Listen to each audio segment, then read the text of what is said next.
வணக்கம். இந்தெல்லாம் சிவனும் சக்தியும் ஒன்றுதான் என்பதையும் ஒரு மனிதனின் வாழ்வில் பெண்ணியத்தின் அடையாளமான சக்தியின் முக்கியத்துவம் பற்றி உலகிற்கு உரக்க சொல்ல சிவபெருமான் அவர்களால் பிரிங்கி முனிவரை கொண்டு நடத்தப்பட்ட அழகான ஒரு திருவிளையாடல் பற்றி தான் பார்க்க போகிறோம். யார் இந்த பிரிங்கி முனிவர்? இவருக்கு 3 கால்கள் எப்படி வந்தது? இவருக்கு பார்வதி அவர்கள் ஏன் தண்டனை வழங்குகிறார்? உட்பட பல விஷயங்களை இந்த வீடியோவில் பார்க்க போகிறோம். ஸோ இந்த வீடியோ ஸ்கிப் பண்ணாமல் கட்சி பாருங்கள். இந்த வீடியோ பிடிச்சா லைக் பண்ணுங்கள். நம்ம சேனலை நீங்கள் சப்ஸ்கிரைப் பண்ணலாம், சப்ஸ்கிரைப் பண்ணிடுங்க.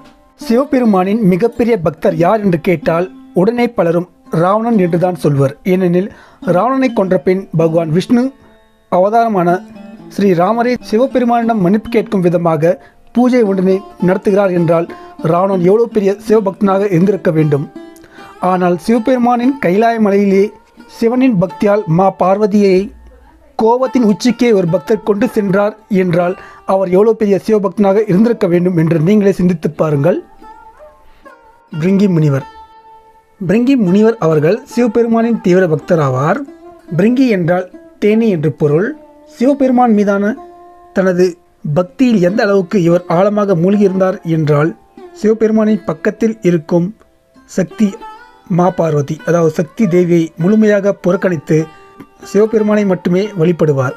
அவ்வாறு தான் கைலாய மலைக்கு வந்து சிவன் சக்தி ஆகிய இருவரையும் முனிவர்கள் பூஜை செய்து வணங்கிவிட்டு செல்லும் நிலையில் பிரிங்கி முனிவர் மட்டும் சிவபெருமானை மட்டுமே வணங்குவாராம். அதாவது பூஜையின் ஒரு பகுதியாக சிவன் சக்தி இருவரையும் எல்லா முனிவர்களும் சுற்றி வந்த நிலையில் பிரிங்கி முனிவர் சிவபெருமானை மட்டுமே வலம் வந்து வழிபாடு செய்தார்.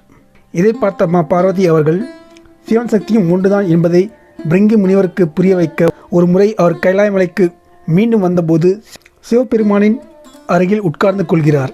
இனி பிரிங்கி முனிவருக்கு வேறு வழி இல்லை, சிவன் சக்தி எல்லோரையும் வணங்கியே ஆக வேண்டும் என்று அவர் நினைத்தபோது சிவபெருமானை வழிபாடு செய்து வந்த பிரிங்கி முனிவர் அவர்கள் ஒரு எலியாக மாறி, சிலர் பாம்பு என்றும் கூறுவர், ஒரு எலியாக மாறி சிவபெருமானை மட்டுமே வலம் வந்து பூஜையை முடித்துவிட்டு சென்று விடுகிறார்.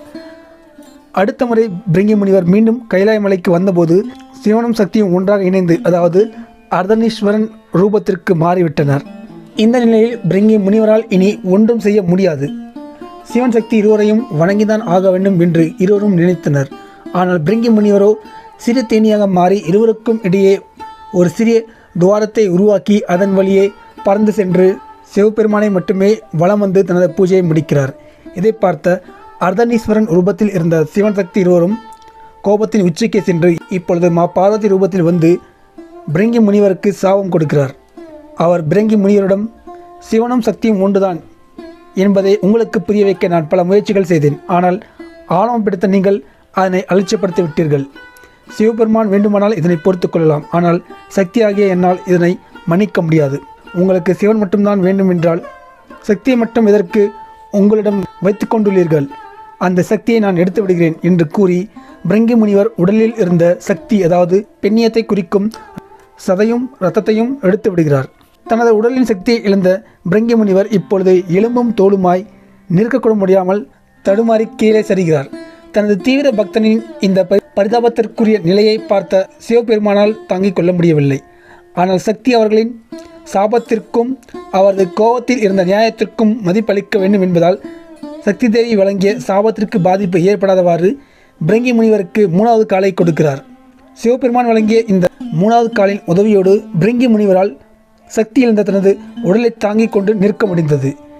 இந்த தண்டனைக்கு பின் ஒரு வழியாக சிவனும் சக்தியும் ஒன்றுதான் என்பதை புரிந்து கொண்ட பிரிங்கி முனிவர் அவர்கள் பார்வதியிடம் மன்னிப்பு கேட்கிறார். தான் எவ்வளோ பெரிய தவறு செய்தும் தனக்கு கருணையை காட்டி தனக்கு 3வது காலை வழங்கிய சிவபெருமானை நினைத்து மகிழ்ச்சி பெருக்கில் சிவன் சக்தி ஆகிய இருவரின் முன்பே 3 காலிலே நடனம் ஆடுகிறார். இந்த வீடியோ உங்களுக்கு பிடிச்சிக்கொண்டோம்னா இந்த வீடியோ பிடிச்சிருந்தா லைக் பண்ணுங்கள். நம்ம சேனலை நீங்கள் சப்ஸ்கிரைப் பண்ணலாம், சப்ஸ்கிரைப் பண்ணிடுங்க. நன்றி.